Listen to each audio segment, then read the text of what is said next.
The morning sun cast long shadows through the kitchen window of Margaret Maggie Thompson's modest Kentucky home, the same window she'd looked through for 43 years.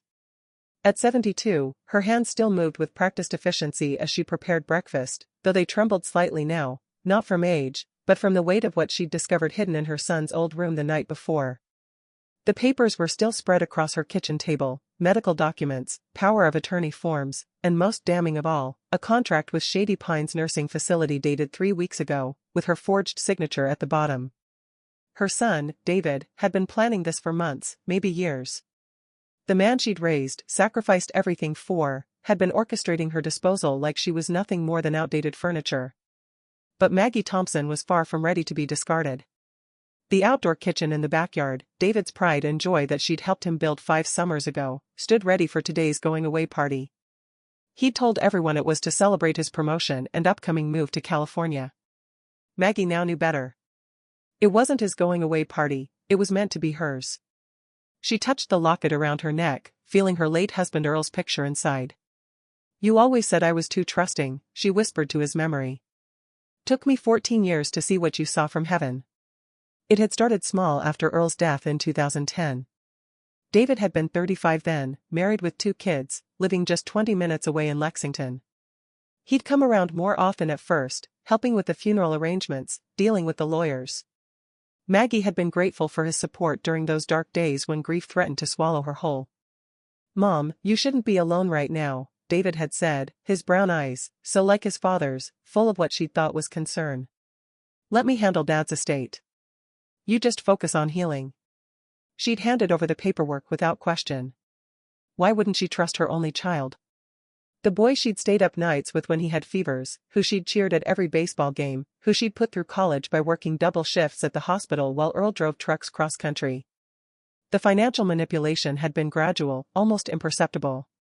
First, it was David suggesting she didn't need such a big house anymore. Then came the questions about her retirement accounts, always framed as concern for her future. "Mom, you need to be practical. What if you get sick? Medical bills could wipe you out." She'd given him access to her accounts to help manage things. That was her first mistake. The emotional abandonment came next. The weekly dinners became monthly, then only on holidays. His kids, her precious grandchildren Sarah and little Tommy, were always too busy to visit. Soccer practice, piano lessons, friends' parties, there was always something more important than spending time with Grandma. "Maybe next weekend, Mom," became David's constant refrain. Next weekend never came. The isolation was deliberate, she realized now. He'd slowly convinced her that her friends were taking advantage of her generosity. When her best friend Martha had asked to borrow $50 for groceries, David had exploded. "She's using you, Mom. Can't you see that? You're too trusting. People see a lonely widow with money and they circle like vultures." One by one, her friendships faded. David had inserted himself as her only connection to the world, her sole source of companionship, and then he'd withdrawn even that, leaving her in a prison of loneliness. "The pills started 3 years ago. For your anxiety, Mom. The doctor says it'll help." But they made her foggy, confused. She'd miss appointments, forget conversations. David would shake his head sadly when she couldn't remember things. "Maybe you need more help than I can give you," he'd say, planting seeds of doubt about her mental capacity. But Maggie had been a nurse for 30 years. She knew what those pills were, and she'd stopped taking them 6 months ago, flushing them down the toilet and replacing them with vitamins that looked similar. The clarity that returned was both a blessing and a curse. She could think clearly again, but that meant she could see clearly too. The theft had been systematic. Earl's collection of rare coins, worth at least $50,000, had been sold to pay for house repairs. Her mother's jewelry, passed down through 4 generations, had been put in a safety deposit box for safekeeping. The bonds Earl had purchased for their retirement had matured and been reinvested. All lies. All of it lies. But the biggest lie was the one David told her every time he deigned to visit, usually when he needed something signed or wanted to borrow money for another emergency. "I love you, Mom." Those 3 words had become a knife in her heart, twisted a little deeper each time he said them while looking through her instead of at her, while his hand was already reaching for her checkbook, while his foot was already pointed toward the door. Last night had changed everything. Maggie had been looking for Earl's old fishing tackle in David's childhood room, wanting to donate it to the church charity auction. The room had been converted to storage years ago, boxes piled high with things David claimed he'd go through eventually. Behind a stack of boxes in the closet, she'd found a filing cabinet she didn't recognize. It was locked, but Earl had taught her a thing or two about picking locks during their adventurous younger years. The bobby pin from her hair worked just fine. Inside were the documents that revealed the full scope of David's betrayal. Bank statements from accounts she didn't know existed, all in her name but with David listed as the primary account holder. The inheritance from Earl's life insurance, $3,700,000 that was supposed to secure her final years, had been slowly siphoned into these accounts over the past 14 years. But it was the nursing home contract that broke her heart completely. Not just any nursing home, but Shady Pines, the one investigated 2 years ago for patient neglect. The one where Martha's sister had died alone, covered in bedsores, calling for help that never came. There were emails printed out between David and his wife, Jennifer. "Once we get her committed, we can sell the house. The market's perfect right now. She's getting worse. Yesterday she called me by my father's name. We can use that. The doctor will sign anything if we pay him enough. I've already talked to him. 3 more months and we're free. California, here we come. Free." As if she were a burden to be shed, a chain to be broken. Maggie had sat on David's childhood bed, surrounded by the evidence of his betrayal, and wept. Not the gentle tears of an old woman, but the raw, ugly sobs of a mother realizing her child, the baby she'd carried for 9 months, whose first word had been mama, who she'd loved more than life itself, saw her as nothing but a bank account with a heartbeat. But then, among the papers, she'd found something else. A letter in Earl's handwriting, one she'd never seen before, addressed to someone named Robert Hartley.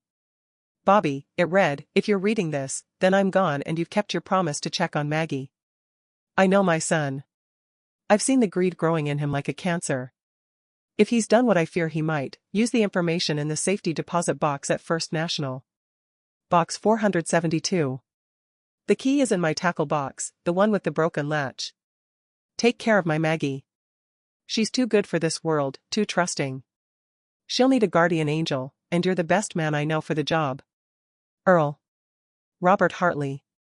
Bobby. Earl's best friend from high school who'd become a successful attorney in Louisville. They'd lost touch over the years, but Earl had always spoken of him fondly.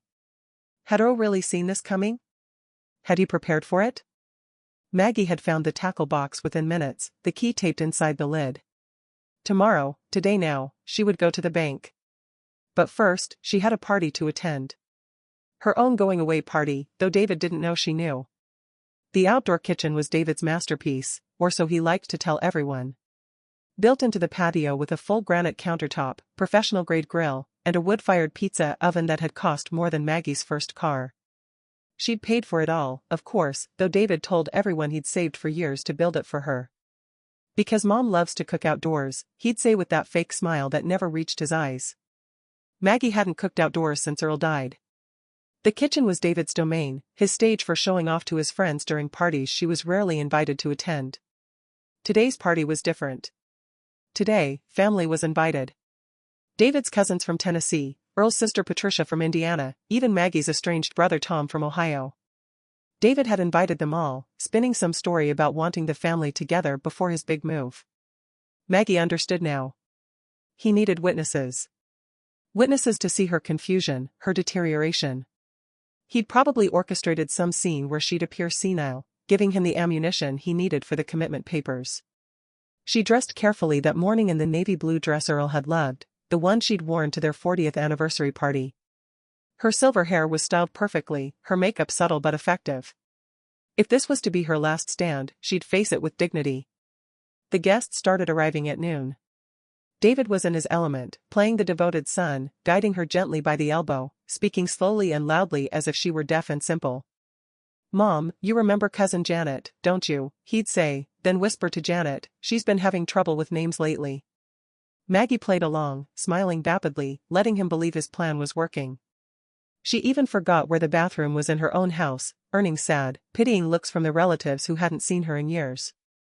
Patricia, Earl's sister, looked troubled.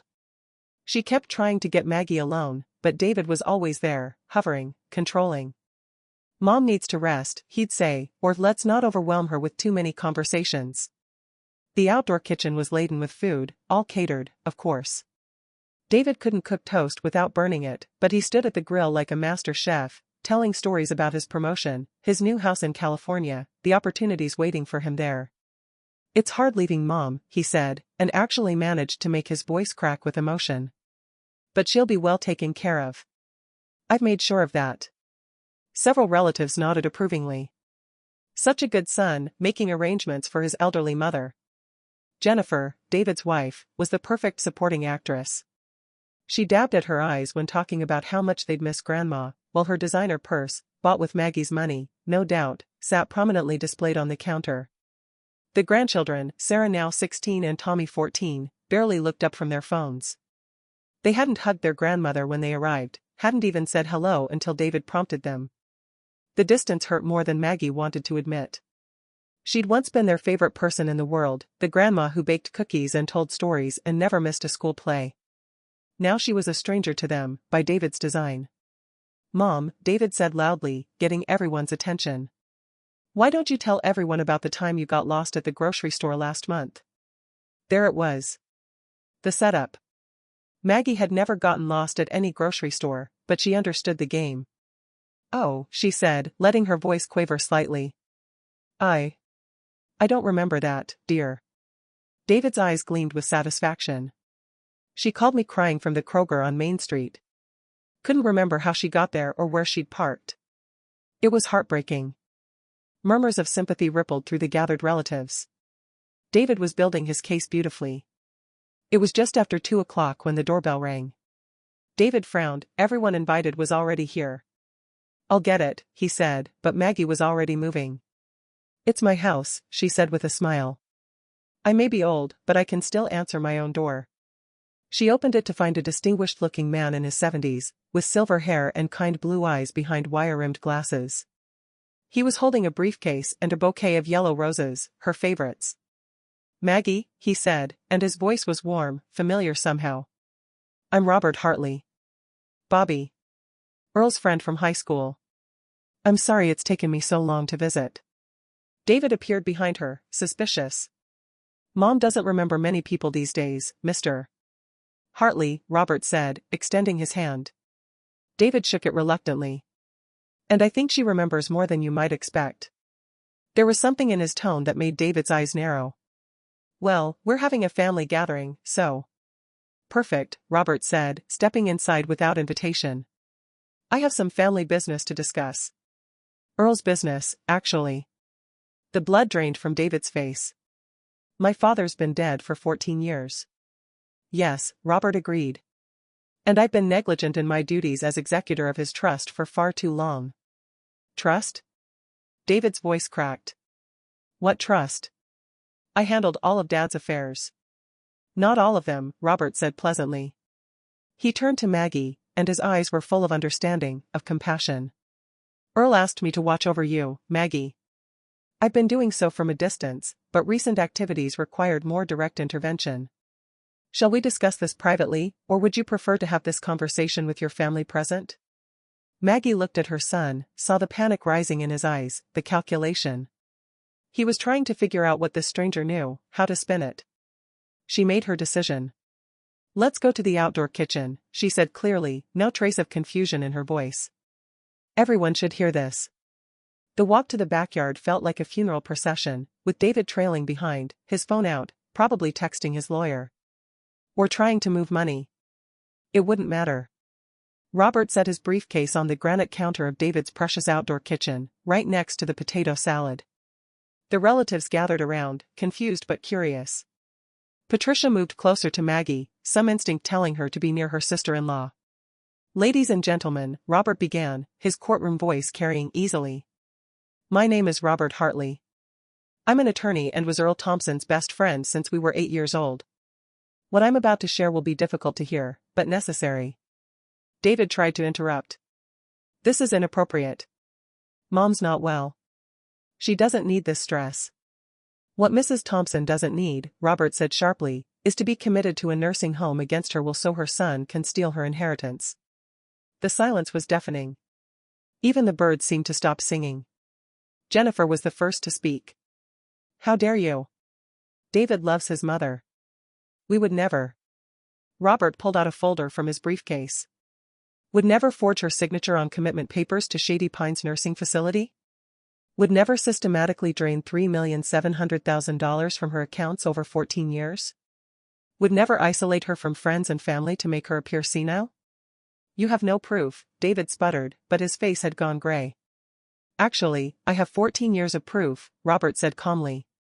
You see, Earl knew what you were capable of, David. He'd seen the greed in you, the entitlement. So he set up a trust with me as the executor, with very specific instructions. Every transaction you've made, every document you've forged, every pill you've tried to force down your mother's throat, I have records of all of it. He pulled out document after document, laying them on the counter like tarot cards revealing a terrible future. Bank records showing systematic theft. Emails between you and your wife discussing your plans.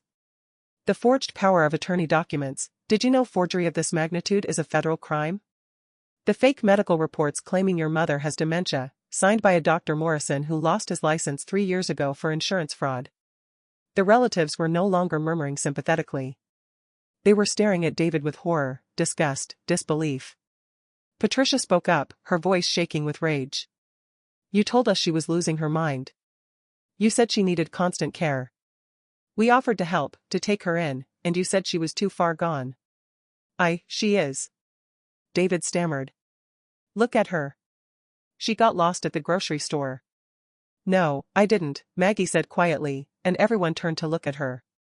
She stood straighter, the fog of pretended confusion lifting from her features. I never got lost anywhere, David. Just like I never took those pills you tried to give me. Just like I never agreed to sign my house over to you. Just like I never, ever, stopped loving you, even when you stopped loving me. David's carefully constructed world began to crumble like a house of cards in a hurricane. His wife Jennifer backed away from him, her face a mask of shock and calculation, probably wondering how this would affect her social standing at the country club. Mom, David started, reaching for Maggie, but she stepped back. Don't, she said firmly. For 14 years, you've touched me only when you needed something. Don't start pretending to care now. Robert continued pulling out documents. There's more. The coins from Earl's collection that you claimed were sold?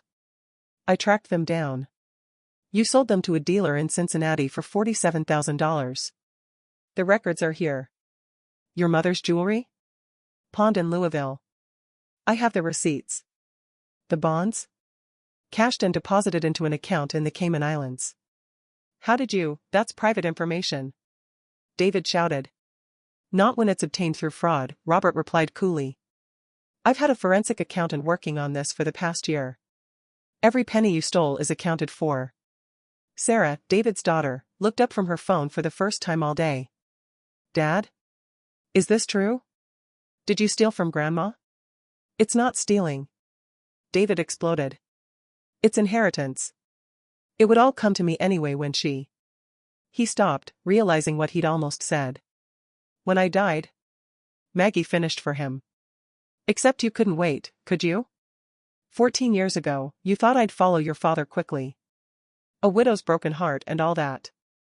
But I kept living. Worse, I kept costing you money by existing. So you decided to speed things along. The pills, Patricia gasped. Oh my God, the pills you were giving her. Robert nodded grimly. Haloperidol and lorazepam in doses that would make anyone appear senile. If Mrs. Thompson hadn't been a nurse and recognized what she was being given, she might actually have developed the symptoms David was claiming she had. Tommy, the younger grandchild, was crying now. Dad said Grandma was sick. He said she didn't remember us anymore.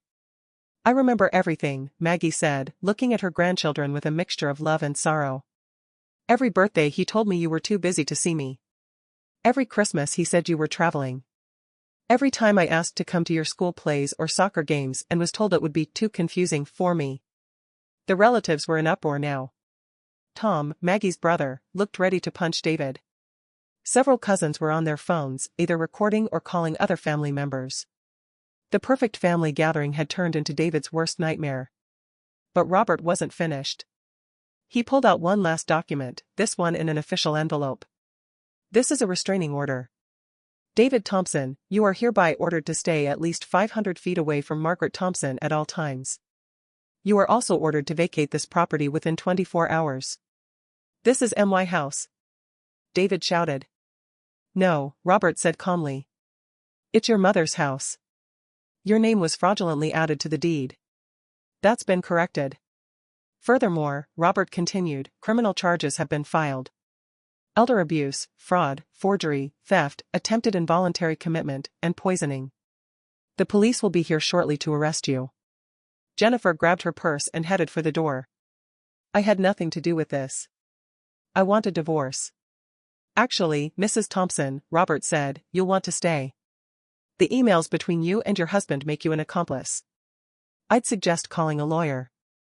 As if on cue, police cars pulled into the driveway, their lights flashing but sirens off. Robert had probably asked them to be discreet for Maggie's sake.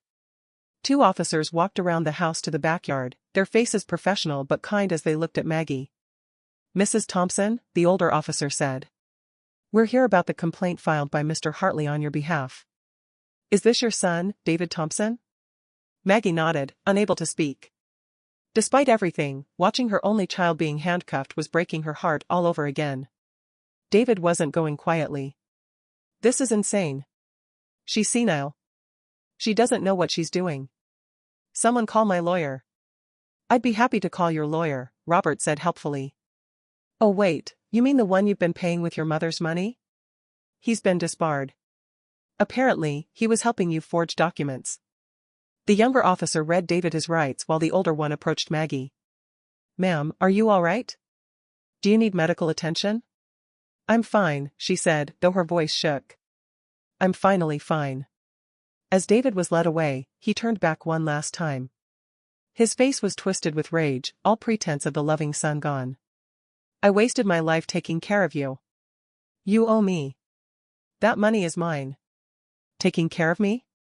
Maggie said, and now her voice was strong, carrying across the yard to all the assembled relatives. You mean the 5-minute visits when you needed money? The pills to make me forget? The isolation that nearly killed me? If that's your idea of care, David, then prison will take very good care of you. He snarled something unrepeatable as the officers put him in the car. Jennifer was in the second police car, crying and insisting she was a victim too. The grandchildren stood frozen, orphaned by their parents' greed. Sarah approached Maggie tentatively. Grandma? I didn't know. He told us you didn't want to see us. He said you didn't remember us anymore. Maggie opened her arms, and Sarah fell into them, sobbing. Tommy joined them, and for the first time in years, Maggie held her grandchildren while they cried. It's not your fault, she whispered. None of this is your fault. Patricia was organizing the relatives, some of whom were in shock, others angry at themselves for believing David's lies. Tom was pacing, on the phone with what sounded like a family lawyer, making arrangements for Sarah and Tommy. Robert stood quietly beside Maggie as the police cars pulled away. Earl would be proud of you, he said softly. You're stronger than he even knew. I don't feel strong, Maggie admitted. I feel empty. Relieved but empty. Like a weight has been removed, but it left a hole behind. That's normal, Robert assured her. You've been carrying this burden for so long, fighting this battle alone. It will take time to heal. As the afternoon wore on, the truth continued to unfold. Robert had been thorough in his investigation, and what he revealed painted an even darker picture than Maggie had imagined. David had taken out 3 life insurance policies on his mother without her knowledge, each worth $1 million. He'd been slowly poisoning her with the medications, not enough to kill her quickly, that would be suspicious, but enough to deteriorate her health gradually. He was playing a long game, Robert explained to the assembled family. Make her appear senile, get her committed, gain full power of attorney, then let nature take its course in a substandard nursing facility. The outdoor kitchen, once David's pride, now felt like a crime scene. The food sat untouched, the celebration decorations mocking in their cheerfulness. Patricia took charge, as she always did in a crisis. All right, everyone inside. Maggie needs to sit down, and we need to figure out what happens next. The family moved into the living room, the one Maggie had kept pristine despite her loneliness, still decorated with photos of happier times. Pictures of David as a baby, as a young boy playing Little League, at his college graduation, all smiling, all lies. Tom sat beside his sister, taking her hand. They'd been estranged for 10 years over something so trivial Maggie couldn't even remember what it was now. David had encouraged the distance, she realized. Divide and conquer. I should have known, Tom said, tears in his eyes. When David told me you didn't want to see me anymore, I should have known it was a lie. He was very convincing, Maggie said. He convinced me I was losing my mind. If I hadn't been a nurse, if I hadn't recognized those medications. She shuddered, thinking of what might have been. Shady Pines, dying alone and confused, while David spent her money in California. Robert had more news. The $3,700,000 has been recovered.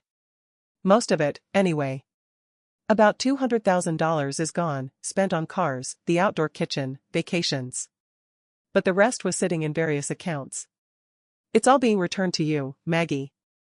I don't even want it, she said honestly. It's blood money now. It's Earl's legacy to you, Robert said firmly. He worked hard his whole life to make sure you'd be secure. Don't let David's greed taint that. Sarah and Tommy were on the couch, still in shock. Their whole world had imploded in the span of an afternoon. Everything they thought they knew about their family was a lie. Where will we go? Tommy asked in a small voice. If Mom and Dad both go to jail? You'll stay with me, Maggie said immediately, surprising herself with the firmness of her decision. This is your home now. Sarah looked at her with wonder. After everything Dad did to you, you'd still take us in? You're not your father, Maggie said simply. You're my grandchildren, and I love you. That never changed, even when he kept you from me. The tears came then, from everyone. Even Robert, the composed attorney, had to wipe his eyes. The family that David had tried so hard to destroy was coming together in spite of him, or perhaps because of him. Over the next few hours, as the sun began to set over the Kentucky hills, more truth emerged. Relatives confessed the lies David had told them about Maggie. Each story was more outrageous than the last. He told cousin Janet that Maggie had accused her of stealing. He told Uncle Ray that Maggie had dementia and had forgotten who he was. He told Patricia that Maggie blamed her for Earl's death, something so absurd and cruel that Patricia had cried for months. He isolated you from everyone who loved you, Patricia said, holding Maggie's hand. Made us all think you changed, that grief had broken your mind. The outdoor kitchen stood empty now, the food finally cleared away by helpful relatives. The space that had been built with stolen money, that had been the stage for David's performance as the dutiful son, would need to be reclaimed somehow. We'll have a real party here, Maggie decided. When this is all over. A celebration of truth, of family coming back together. Robert's phone rang. He stepped away to answer it, his face grave. When he returned, his expression was even more serious. That was the district attorney, he said. They've been investigating David for other crimes. Apparently, your situation isn't unique, Maggie. He's been running similar schemes on elderly clients at the bank where he works. The room erupted. David wasn't just a son who'd betrayed his mother, he was a serial predator who'd targeted the vulnerable. How many? Maggie asked, though she wasn't sure she wanted to know. At least 12 that they've found so far. Elderly customers who trusted him with their finances. Small amounts from each, not enough to trigger alerts, but it adds up to millions. Jennifer, it turned out, had known about some of it. The police found evidence on her computer, emails discussing which clients were the best targets. She was looking at serious jail time too. Sarah and Tommy were devastated. In one afternoon, they'd lost both parents and discovered they were the children of criminals. I don't want their name, Sarah said suddenly. I don't want to be a Thompson anymore. You are a Thompson, Maggie said firmly. But you're my kind of Thompson, your grandfather's kind. The name doesn't make you who you are, your choices do. As the evening wore on, plans began to form. Tom would stay for a few weeks to help Maggie get everything sorted. Patricia would come every weekend. The cousins organized a schedule to make sure Maggie was never alone unless she wanted to be. The grandchildren would need therapy, lots of it. Robert knew someone who specialized in family trauma. The court would probably award Maggie full custody, given the circumstances. It won't be easy, Robert warned. The trial will be public. The media will probably pick up the story.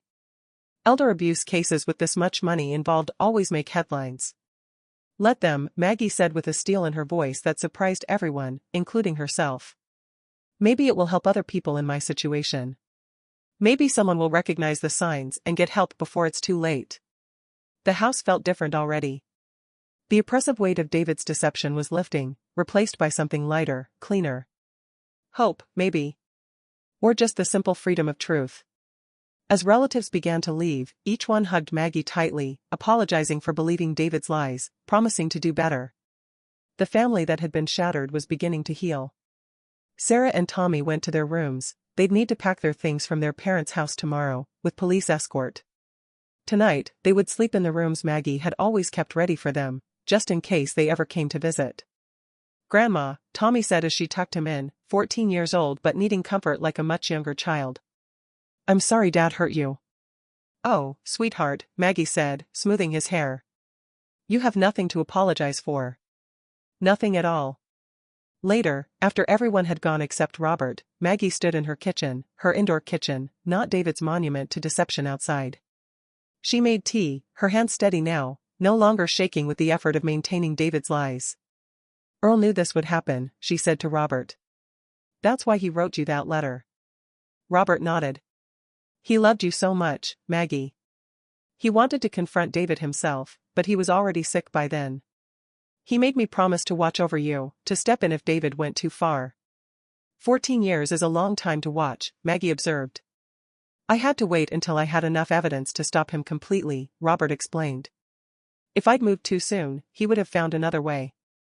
Earl wanted you protected, but he also wanted David to face real consequences.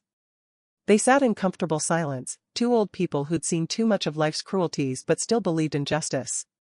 What will you do now? Robert asked. Maggie considered the question. For 14 years, her life had revolved around David's lies, his manipulation, his theft. Now she was free, but freedom was terrifying in its possibility. I'm going to live, she said finally. Really live. Not just exist, not just survive. I'm going to travel to those places Earl and I always talked about visiting. I'm going to reconnect with old friends. I'm going to raise my grandchildren to be good people. And I'm going to make sure David's victims get justice too. That's quite a list, Robert said with a smile. I'm 72, Maggie replied. I don't have time to waste. 6 months later, Maggie sat in a courtroom, watching her son be sentenced. The trial had been everything Robert warned it would be: public, painful, and picked apart by the media. Kentucky Son's 14-year betrayal had become a cautionary tale on every news channel. David had tried everything. He'd attempted an insanity defense, claiming the pressure of caring for his mother had driven him to desperate measures. When that failed, he'd tried to plea bargain. But the evidence was too overwhelming, the crimes too numerous. 12 elderly victims testified about how he'd stolen from them. Each story was heartbreaking, but also inspiring. Every one of them had found the courage to speak up, to demand justice. David looked different now. 6 months in jail awaiting trial had aged him.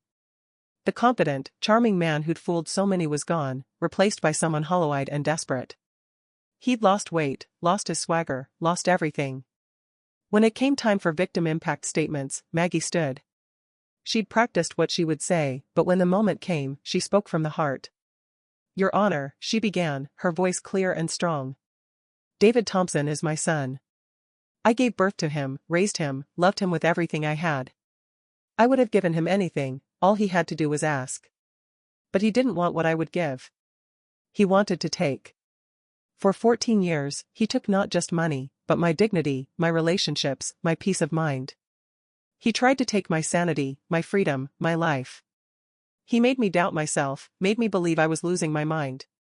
He isolated me from everyone who loved me and replaced their love with his lies.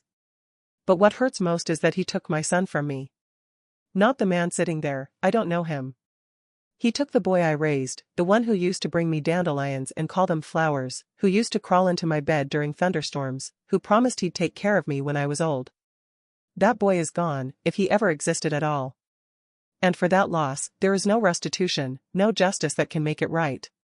All I ask is that he never be able to do this to another mother, another family, another trusting soul who makes the mistake of loving him. She sat down to complete silence. Even the judge seemed moved.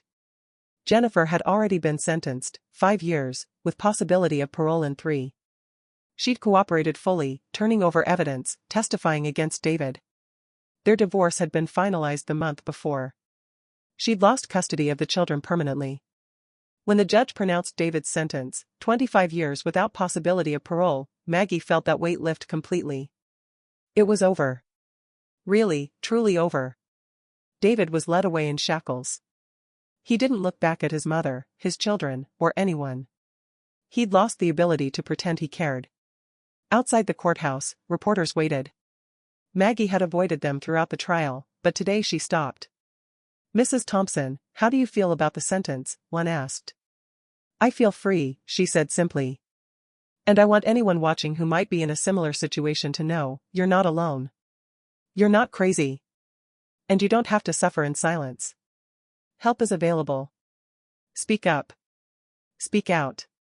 Don't let shame or love keep you trapped." Sarah and Tommy waited by the car with Robert. They'd testified too, brave beyond their years, telling the court about the lies their father had told them about their grandmother. They were doing better now. Therapy helped. Love helped more. The outdoor kitchen had been demolished the week before. In its place, Maggie was planting a garden, flowers and vegetables, life growing where deception once flourished. The grandchildren were helping, learning to nurture instead of destroy. 1 year later, Maggie stood in her garden, watching Sarah and Tommy work the soil. The space where David's outdoor kitchen had stood was now bursting with life, tomatoes, peppers, flowers of every color. It was chaotic and beautiful and real. The house was full of noise these days. Sarah had joined the drama club at school, always practicing lines. Tommy had discovered a love of music, and his guitar could be heard at all hours. It was glorious chaos, the kind Maggie had dreamed of during those lonely years. Robert visited often. He'd become like a brother to her, the family Earl had known she would need. He was teaching Tommy chess, helping Sarah with her college applications. He'd stepped into the grandfather role with grace. Patricia came every Sunday for dinner. Tom visited monthly. The cousins dropped by randomly, filling the house with laughter and stories. The family David had tried to destroy had reformed stronger than ever, bonded by truth and tested by fire. Maggie had started volunteering at the senior center, teaching others to recognize the signs of elder abuse. Her story had inspired dozens to seek help, to escape their own versions of David. She'd become an unexpected advocate, a voice for those too frightened or confused to speak for themselves. The money had been put to good use. College funds for the grandchildren, donations to elder abuse prevention organizations, and yes, those trips Earl had always wanted to take. Maggie had seen the Grand Canyon, stood beneath the Eiffel Tower, walked the streets of Rome. Each journey was bittersweet, wonderful but tinged with the wish that Earl could have been there. She wore his picture in her locket still, but now she'd added 2 more, Sarah and Tommy, on the day the adoption was finalized. They'd chosen to take her maiden name, Morgan. A fresh start for all of them. David wrote sometimes from prison. The letters went unopened into a box that Robert kept. Maybe someday Maggie would read them. Maybe someday she'd find forgiveness. But not today. Today was for living. As the sun set over the Kentucky hills, painting the sky in shades of pink and gold, Maggie sat on her porch swing, the one Earl had installed for their 20th anniversary. Sarah and Tommy joined her, one on each side, their heads on her shoulders. "Tell us about Grandpa again," Tommy said, as he often did. So Maggie told them stories of Earl, real stories, true stories. About his kindness, his humor, his wisdom. About how he'd loved their grandmother with a fierce devotion that even death couldn't diminish. About how he'd somehow, impossibly, protected her from beyond the grave through a letter to an old friend. "He would have loved you both so much," she said, kissing their heads. "He did love us," Sarah said wisely. "That's why he made sure we'd end up here, with you." And maybe that was true.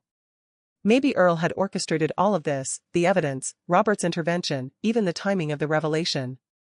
Maybe love was stronger than greed, truth more powerful than lies, and family more resilient than anyone imagined. The outdoor kitchen was gone, but the family remained. David had tried to destroy them with his betrayal, but instead, he'd freed them to find each other again. His greed had become their salvation, his lies the catalyst for truth. As darkness fell and the first stars appeared, Maggie thought about the 14 years of torture, the isolation, the pain. It had nearly broken her, but she had survived. More than survived, she had triumphed. She thought about David in his prison cell, alone with his greed and his guilt. She felt sorry for him, in a way. He'd had everything, a loving mother, a good home, healthy children, a comfortable life, and thrown it all away for money that was never really his. But mostly, she felt grateful. Grateful for Robert and his dedication to an old friend's wish. Grateful for family that had rallied around her. Grateful for grandchildren who chose love over bitterness. Grateful for second chances and new beginnings. "I love you, Grandma," Sarah said sleepily. "Love you too," Tommy mumbled. "I love you both more than all the stars in the sky," Maggie replied, the same words she'd said to David when he was young. But this time, the words were met with truth, not manipulation. This time, love was real, not a weapon. This time, family meant something beautiful instead of something broken.